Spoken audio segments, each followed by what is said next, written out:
71 килограммга чейинки салмактагы кармаштар кыргызстандык спортчулардын ортосунда Ислам Өзкөн уулу көп бурчтан чыккан спортчу болсо, Эдил Эмилбеков кызыл бурчтан чыккан спортчу. Демек биз ушул Эдил Эмилбеков тууралуу маалымат бере кетсек, 20 жашта, боюнун узундугу 177 сантиметр, Ысык Көл областындагы ошол Амир Прайд клубунун өкүлү, анын машыктыруучусу Алманбет Нуралиев. Буга чейин профессионалдык рингде беттеш өткөргөн эмес. Жана Эдил Эмилбеков өзүнүн алгачкы лоу кийген өткөрүп алат. Ал эми Ислам Өзкөн уулу 22 жашта, боюнун узундугу 178 сантиметр, салмагы 71 килограмм. Самбонун ошол күжүрмөн самбо боюнча Кыргызстандын чемпионаты калган. Ал Асан Запатуновдун кол астында Пригород спорта деген ошол спорттук клубда дагы тарбияланып келет. Демек спортчулар ашыккан жок, бири-бирин күтүшөт, катачылыктарга жол берилөрүн жана ошол андан башка дагы ар бир кыймылдардагы көз ирмемдерди байкап калуу үчүн дагы бири-биринин көзүн ошол тежетиктеп, андан ары ошол жүзүнө багуу менен биргеликте кедерди көрөт. Ой. Ислам Өзкөн уулу тейкдаунга кетирүүгө умтулган, бирок Эдил Эмилбеков азырынча ошол аралыкты сактап, беттештүү толугу менен өз көзөмөлүнө дагы алууга ниеттенди. Сол хук бар, андан ары кайрадан оң кол менен дагы атаандашын текшерип көрөт. Эки түз сокку. Эдил Эмилбеков азырынча аралыкты сактайт жана атаандашынын кубаттуу соккуларынан дагы буйтап качып кетүүгө умтулат. Ислам Өзкөн уулу аракеттерди соңуна чейин ушул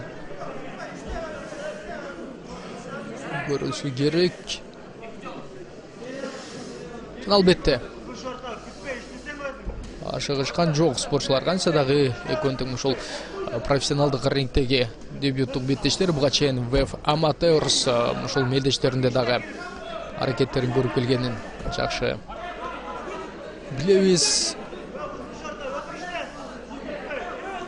ВФ ушул 72 Selection 21 турниринин алкагында бардык ушул жаш жана ушул күчтүү алдыга чоң максаттарды койгон мушкерлер бүгүн ушул октагонго чыгып отурат. Жана Эдил Эмилбеков атаандашын тейкдаунга ишенимдүү тура алды.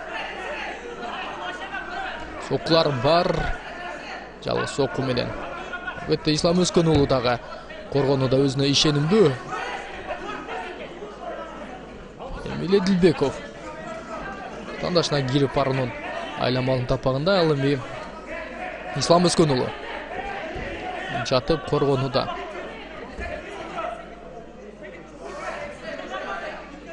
Ал да канча ийгиликтүү экенин дагы көрсөткүсү келет. Демек өтө бир ыңгайлуу учур. Эми мына ушул жерден соккуларга дагы алса болот. Муш артынан муш жолдоп, айтор Эдил Эмилбековдун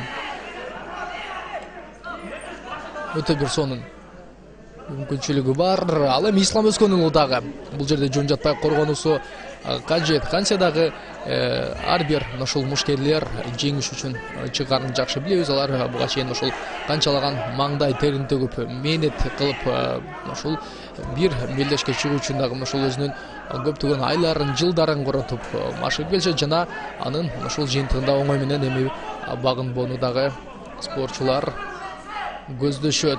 Азырынча Эдил Эмилбеков атаандашынын беттишин өзүнүн кубаттуу соккуларын өткөрүп алат жана мынтип эми башкы калыс беттешти дагы токтотот. Демек техникалык нокаут менен Эдил Эмилбеков өзүнүн дебюттук беттешинде ошол жеңишке жетет жана бул жеңиши спортчунун кийинки ошол мелдештерге дагы жолун ачат десек туура болот. Ал эми Ислам Өзкөн уулунун албетте көргөн аракеттери мыкты болду, өзүн татыктуу көрсөтүүгө дагы ал умтулду. Бирок эми ошол жеңишке бир анда спортчу жетет. Ал бүгүнкү беттеште Эдил Эмилбеков болуп калат дагы. биз анын дагы ушул жеңиш менен куттуктайбыз жана кийинки ушул спортчулардын рингке чыгуусун күтөбүз.